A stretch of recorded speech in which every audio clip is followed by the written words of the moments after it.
Welcome to another edition of our treatment of the International Sunday School lesson.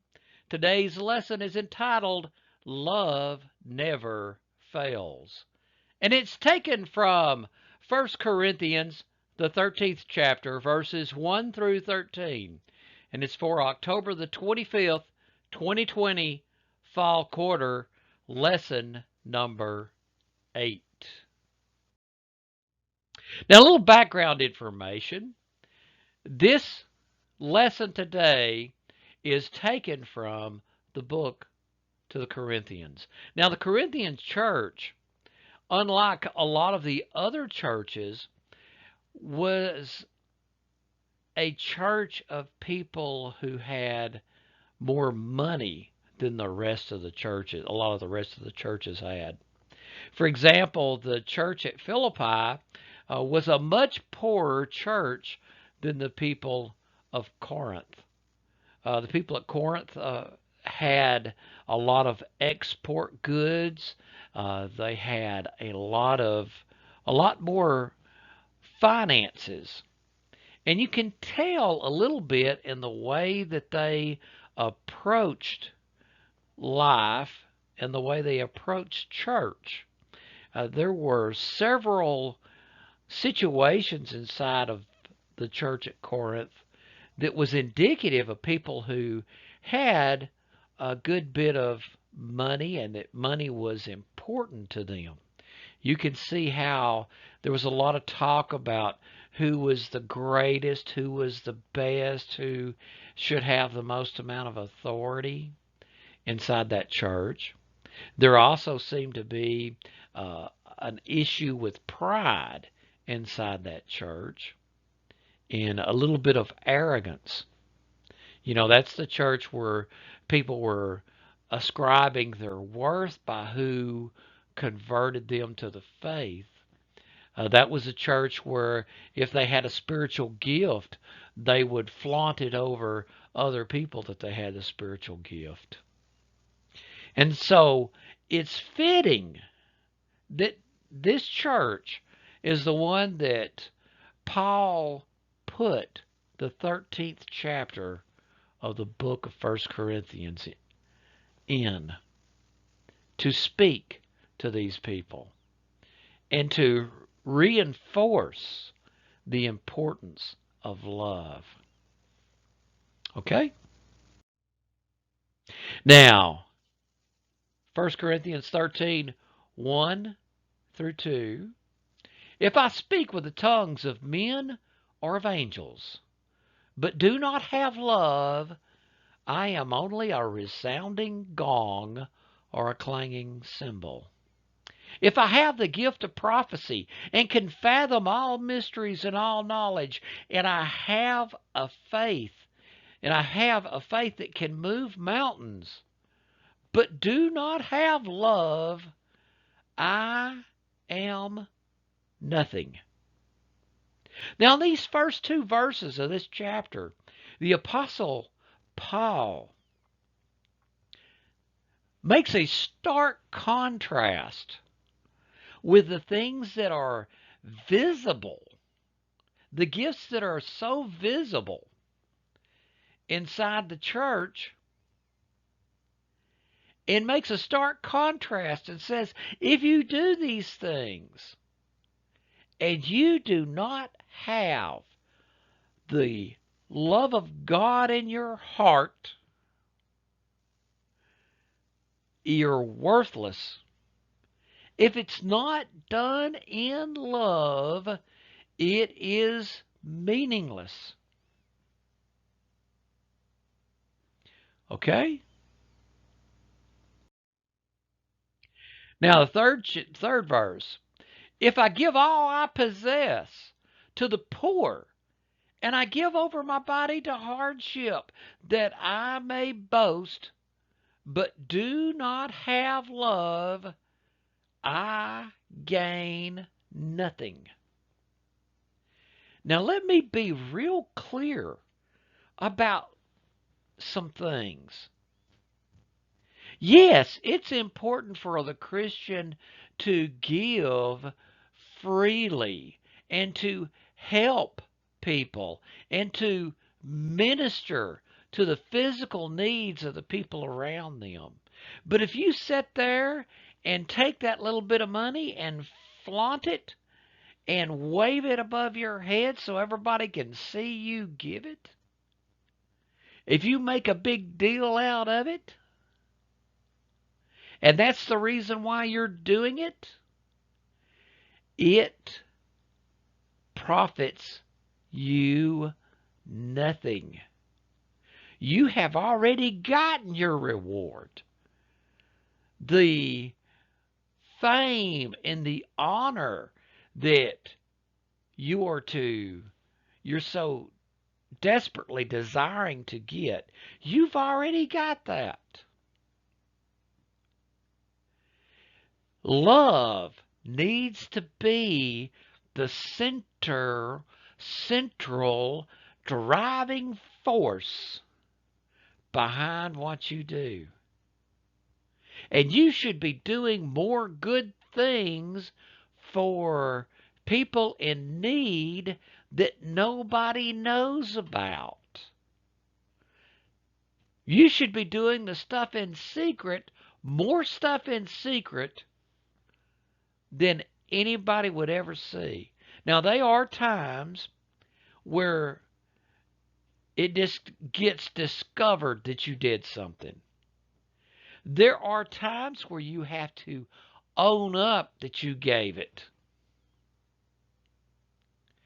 Without going into absolutely any details, I was in a meeting several weeks ago, and there was a question of, did some money come in for a certain cause, and they had kind of misplaced the money, and I had to own up that I gave some money. But I tried every way in the world to keep from owning up that I gave the money, and they need to be checking to see where that money went to. That's the way a Christian should go about doing things. Try not to let people know what you're doing. Try to give it in secret.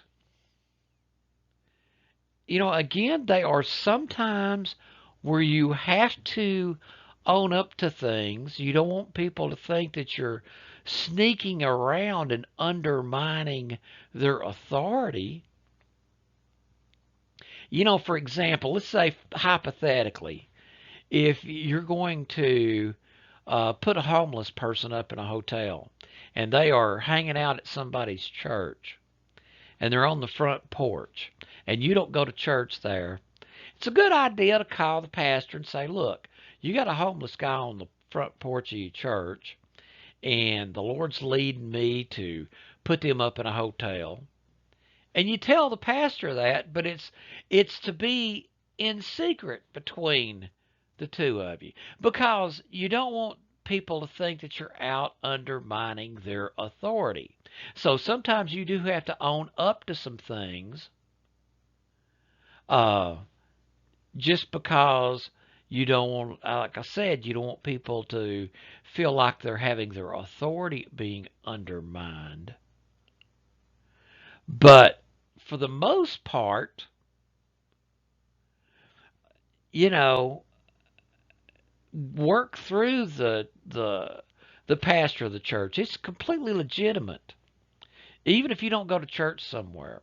If you know that one of the members at a church has a particular need, to go to the pastor of that church and say, this is between the two of us. I want to give you this money, and I want you to give it to your particular member to minister to their need. It may be that they don't have money for a funeral or what have you, and that's completely legitimate to do that. And that way, things are just not floating around. Um, but to make a big deal out of giving something to somebody, and and making sure all the random people around see you do it.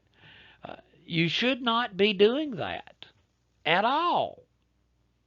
Okay? The driving force behind our charity needs to be charity. Guess what? That's the way that works. Now, verse 4 and 5, love is patient, love is kind. It does not envy, it does not boast, it is not proud, it does not dishonor others, is not self-seeking, it is not easily angered, it keeps no record of wrongs. Now, there's a lot in those two verses that I have very little problem with. But that last little phrase, it keeps no record of wrongs. Over the last 40 some odd years, 50 some odd years, nearly 50 years, I guess it's close to 50 years now, the Lord has had to convict me multiple times over that last little phrase. It keeps no record of wrongs. You got to let things go. And I tell you what, now in this day of social media, when people can be stepped back from each other, not in the same room, not looking each other in the eye, not within slapping distance, people can get so mean-spirited over their opinions on social media. But there's no clause in that says, okay, well, be patient, be kind, don't dishonor people if they're in the same room with you. But now if they're across the city or they're in another state, it's all right to vilify them and talk to them like they're a dog and try to make them feel so stupid just because you can. There's no clause in there that gives you an out if you're not looking that person in the eye.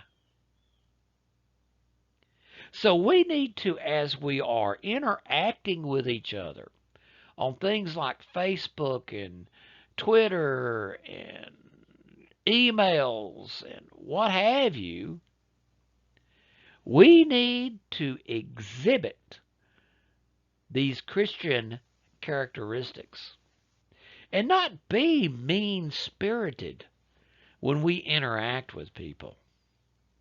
Not try to set people up to look stupid. You know, you can sit there and if you get somebody a little bit angry and they get to talking and you sit there and you play it like you're playing chess, you can make somebody look really, really stupid. Now, the question is that Christian-like to do that? And the answer in this chapter, it's absolutely not Christian to do that.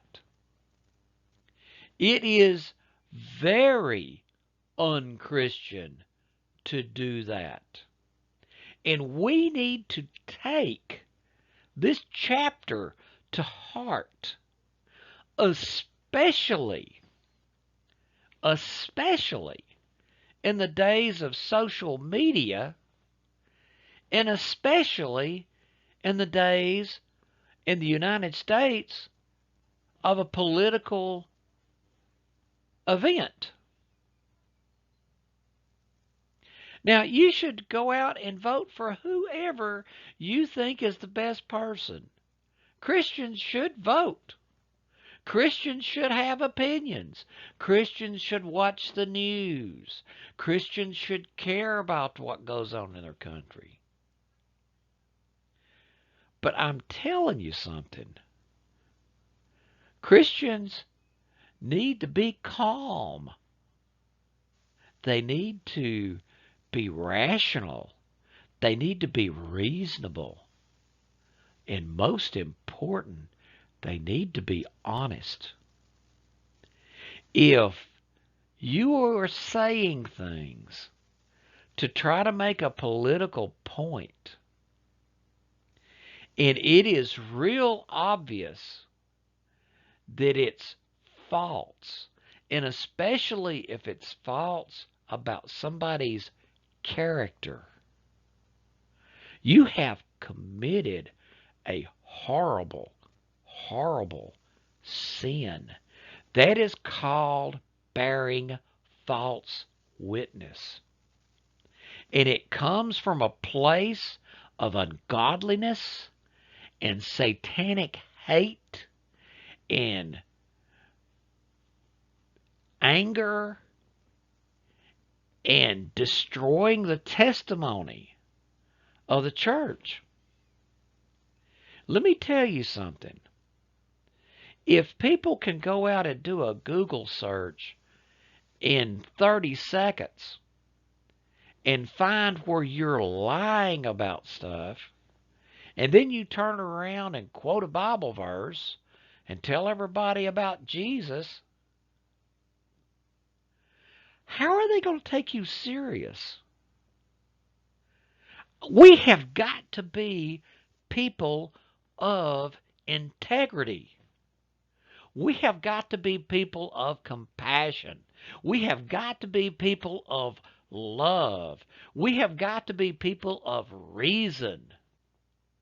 And this 13th chapter of 1 Corinthians strikes at the heart of that. Have love and charity in your heart. Vote for whoever you think is the best person. Be in whatever political party you want to be in. That's fine. Care about politics. But don't lie. Don't be hateful. Don't be mean-spirited. Don't bear false witness.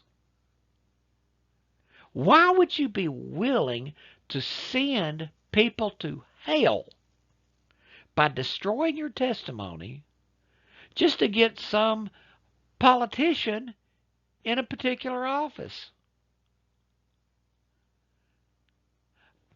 These terms are only 2 or 4 or 6 years. Hell is forever. Be concerned about your testimony.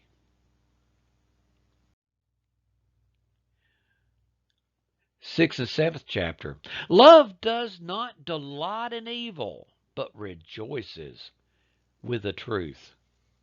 It always protects, always trusts, always hopes, always perseveres.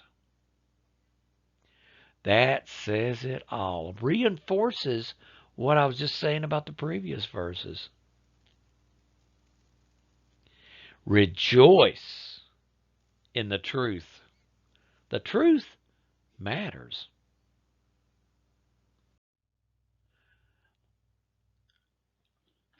Thirteen, 8 and 10, 8 through 10.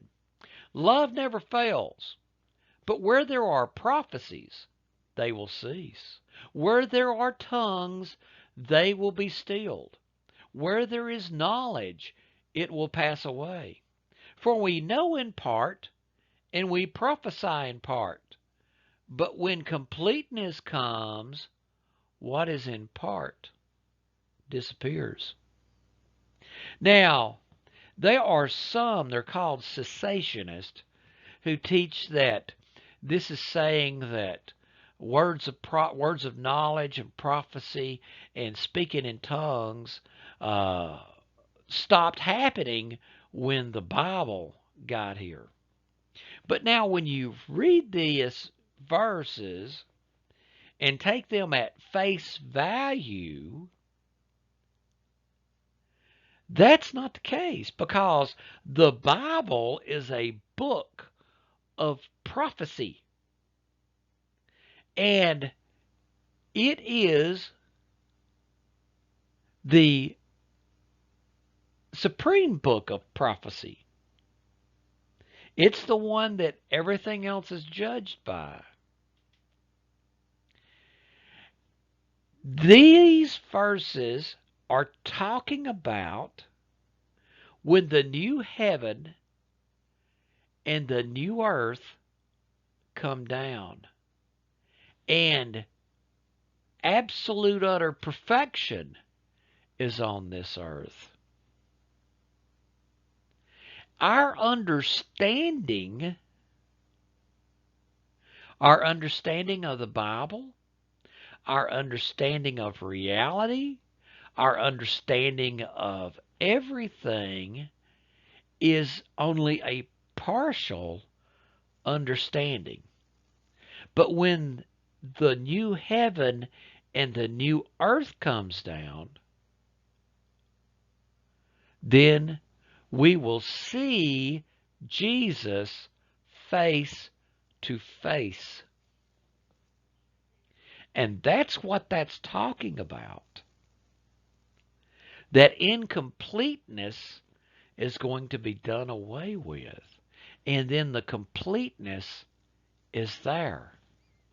See, when we're talking about when the New Testament was completed, when the book of Revelations was penned, and when they sat down and they went through the books that were going around, and the church council said, okay, these are the books that are in the Bible, and these are the books that are not in the Bible, and the canon was solidified,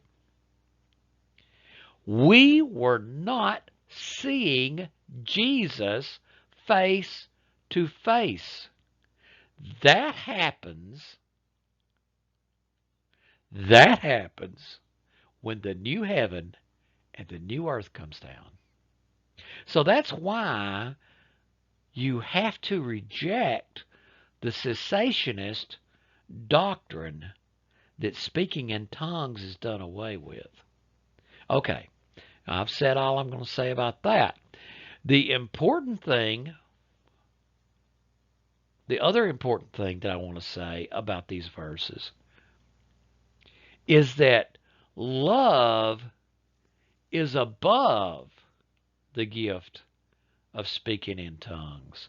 Love is above the gift of prophecy. Love is above all of those spiritual gifts, because love endures throughout all eternity. It's the binding thing. It is the number one quality that goes through everything. What's the two most important laws? Love God, love your neighbor. It's that love that binds together all truth.